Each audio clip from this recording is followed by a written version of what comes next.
بسم اللہ الرحمن الرحیم۔ السلام علیکم ورحمۃ اللہ وبرکاتہ۔ دوستو، آج کا جو عمل ہے یہ بہت اہم ہے۔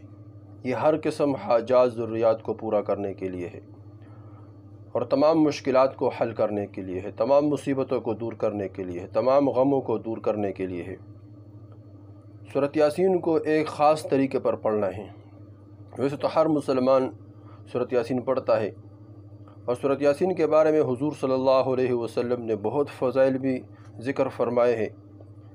جس طرح کہ عطا ابن ابی رباح رضی اللہ تعالیٰ عنہ فرماتے ہیں کہ مجھے حضور صلی اللہ علیہ وسلم کا یہ ارشاد پہنچا ہے کہ جو شخص سورہ یاسین کو شروع دن میں پڑھے اس کی تمام دن کی حوائج پوری ہو جائے گی۔ تو حدیث میں سورۃ یاسین کے بہت زیادہ فضائل آئے ہوئے ہیں۔ اس طرح ایک اور حدیث میں ہے کہ سورہ یاسین قرآن کا دل ہے۔ جو شخص سورہ یاسین پڑھتا ہے اللہ جل شانہ اس کے لیے 10 قرآنوں کا ثواب لکھتا ہے۔ ایک روایت میں آیا ہے کہ اللہ جل شانہ سورہ طٰہٰ اور سورہ یاسین کو آسمان و زمین کے پیدا کرنے سے 1000 برس پہلے پڑھا۔ جب فرشتوں نے سنا تو کہنے لگے خوشحالی ہے اس امت کے لیے جن پر یہ قرآن اتارا جائے گا، اور خوشحالی ہے ان دلوں کے لیے جس کو وہ اٹھائیں گے یعنی یاد کریں گے۔ اور اسی طرح فرمایا کہ خوشحالی ہے ان زبانوں کے لیے جو اس کو تلاوت کریں گے۔ ایک حدیث میں ہے کہ جو سورۃ یاسین کو صرف اللہ جل شانہ کی رضا کے واسطے پڑھے گا اس کے پہلے سب گناہ معاف ہو جاتے ہیں۔ بس اس سورت کو اپنے مردوں پر پڑھا کرو۔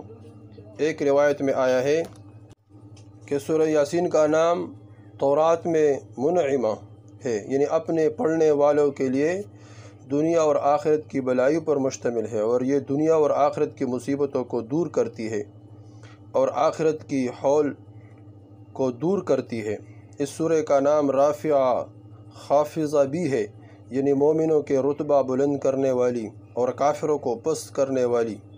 ایک روایت میں ہے کہ حضور صلی اللہ علیہ وسلم نے ارشاد فرمایا میرا دل چاہتا ہے سورہ یاسین میرے ہر امتی کے دل میں ہو۔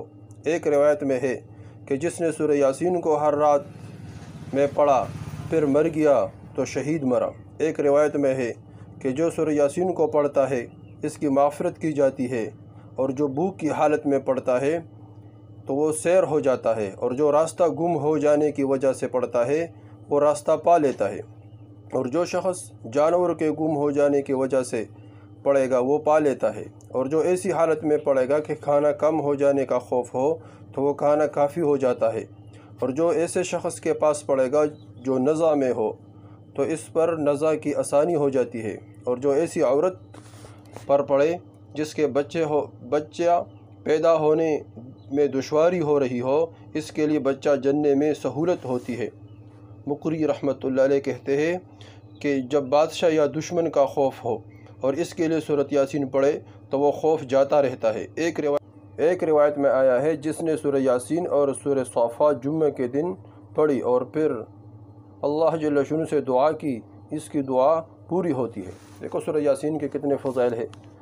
دوستو، اب ہم آخر میں یہ بتائیں گے کہ وہ کون سا طریقہ ہے جس کی برکت سے اللہ جل شانہ ہمارے حاجات اور ضروریات کو پورا فرمائیں گے۔ بہت آسان طریقہ ہے سورۃ یاسین، ہم ویسے بھی ہم پڑھتے ہیں۔ بسم اللہ الرحمن الرحیم۔ سورۃ یاسین کو جب ہم پڑھیں گے تو پہلے مبین پر پہنچیں گے۔